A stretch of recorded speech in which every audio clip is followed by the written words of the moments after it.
আমরা দেখি পুলিশে কু করা হয়, আমরা দেখি আনসারের বিদ্রোহ হয়, আমরা দেখি সচিবালয়ে আগুন লাগানো হয়।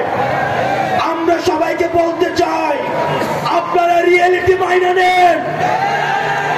এই ফরিদপুরবাসী যতদিন জেগে আছে, পুলিশ হাসিনা কোনদিন বাংলাদেশে ফিরবে না। প্রিয় দেশবাসী, আপনারা জানেন আমরা একটা দীর্ঘ সময় ধরে বিভাজনের রাজনীতির মধ্যে আমরা বেড়ে উঠেছি। আমাদের বিভাজনের রাজনীতির মধ্যে রেখে আমরা জাতীয় ঐক্য কখনো পৌঁছতে পারিনি। আমাদের পূর্বের যারা রাজনীতিবিদ রয়েছেন, আমরা আপনাদেরকে আহ্বান জানাবো, আপনাদের রাজনৈতিক প্রজ্ঞা, আপনাদের রাজনৈতিক অভিজ্ঞতা, সেগুলোকে আমরা তরুণ প্রজন্ম আমরা আপনাদেরকে সম্মান জানাই। একই সাথে আপনাদেরকে আহ্বান জানাবো, এই তরুণ প্রজন্মের যে আত্মবিশ্বাস, এই তরুণ প্রজন্মের যে অকুত ভয়, এই তরুণ প্রজন্মের যে বাক ভাঙা যায় ভয়, এই ফ্যাসিবাদকে বাংলাদেশ থেকে উৎখাত করার জন্য দেশ সুখকর হবে না। প্রিয় দেশবাসী, আপনারা জানেন অতীতে ঢাকার মসনদে কে বসবে সেটি নির্ধারিত হতো দিল্লি থেকে। আমাদের নতজানু পররাষ্ট্রনীতির কারণে আমরা দেখেছি নির্বাচনের আগে আমাদের দেশের রাজনৈতিক দলগুলো সবাই দিল্লিমুখী হতো। আমরা স্পষ্টভাবে বলতে চাই, 24 পরবর্তী বাংলাদেশে ঢাকার ক্ষমতায় কে বসবে সেটি দিল্লি থেকে নির্ধারিত হবে না, বরং সীমান্তের মধ্যে জনগণ নির্ধারণ করবে বাংলাদেশের মসনদে কে বসবে। সুতরাং আপনারা দিল্লিমুখী না হয়ে, ক্ষমতামুখী না হয়ে আপনারা জনতামুখী হন। আবার যদি ভারতমুখী হওয়ার প্রবণতা থাকে, জনগণ আপনাদেরকে শেখ হাসিনার সাথে সীমান্তর উপরে উৎখাত করবে। প্রিয় দেশবাসী, আপনারা জানেন 7 জানুয়ারি আমার বোন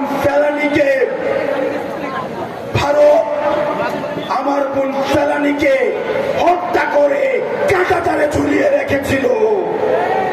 আমাদের নতজানু সরকার তৎকালীন সময় তার ভারত প্রীতির কারণে, যেহেতু তার ক্ষমতা ভারতে বর্গা দেওয়া, সেজন্য কখনোই সেটা নিয়ে 2 শব্দ পর্যন্ত করেনি। আমরা স্পষ্টভাবে বলতে চাই, বাংলাদেশের পররাষ্ট্রনীতি এখন থেকে নির্ধারিত হবে চোখে চোখ রেখে এবং ন্যায্যতার ভিত্তিতে।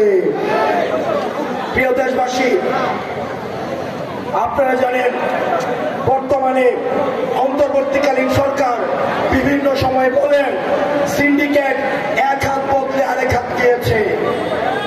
আমরা আপনাদেরকে বলতে চাই, সিন্ডিকেট যদি এক হাত বদলে আরেক হাতে যায়, এটা বলার জন্য আপনি সরকার হয় নাই, বরং এই সিন্ডিকেট গুলো ভাঙার জন্য আপনাকে বসানো হয়েছে। সুতরাং আপনি যদি মনে করে থাকেন সিন্ডিকেট এক হাত বদলে আরেক হাতে গিয়েছে, এই কথা আপনার থেকে আমরা শুনতে চাই না, বরং এই বাংলাদেশ থেকে খুনি শেখ হাসিনার মতো আমরা এই সিন্ডিকেটের উৎখাত চাই। যদি আপনারা মনে করে থাকেন এই জনগণ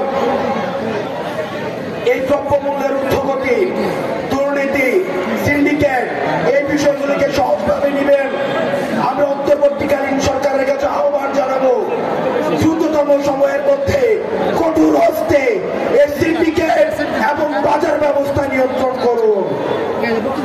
প্রিয় দেশবাসী, প্রিয় ফরিদপুরবাসী, আপনারা দক্ষিণবঙ্গের একটা দুর্গ হিসাবে আপনারা কাজ করেন। এতদিন পর্যন্ত ধরে নেওয়া হতো ফরিদপুর হচ্ছে আওয়ামী লীগের ঘাঁটি, কিন্তু আমরা দেখেছি ফরিদপুর হচ্ছে অন্যায়ের প্রশ্নে, নীতির প্রশ্নে কখনোই আপোষ করে না।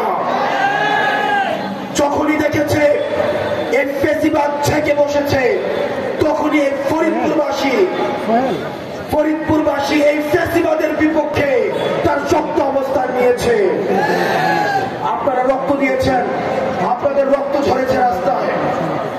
আমরা চাই 15 জানুয়ারির মধ্যে এই অন্তর্বর্তীকালীন সরকার আপনাদের রক্তের স্বীকৃতি দিক। এই 15 জানুয়ারির মধ্যে এই অন্তর্বর্তীকালীন সরকার খুনি হাসিনার বিচারের স্পষ্ট একটি বার্তা দিক। এই অন্তর্বর্তীকালীন সরকার 15 জানুয়ারির মধ্যে আপনারা যে কারণে রাস্তায় নেমে এসেছিলেন একটি পরিবর্তী বাংলাদেশ গড়ার জন্য, একটি ফ্যাসিবাদ মুক্ত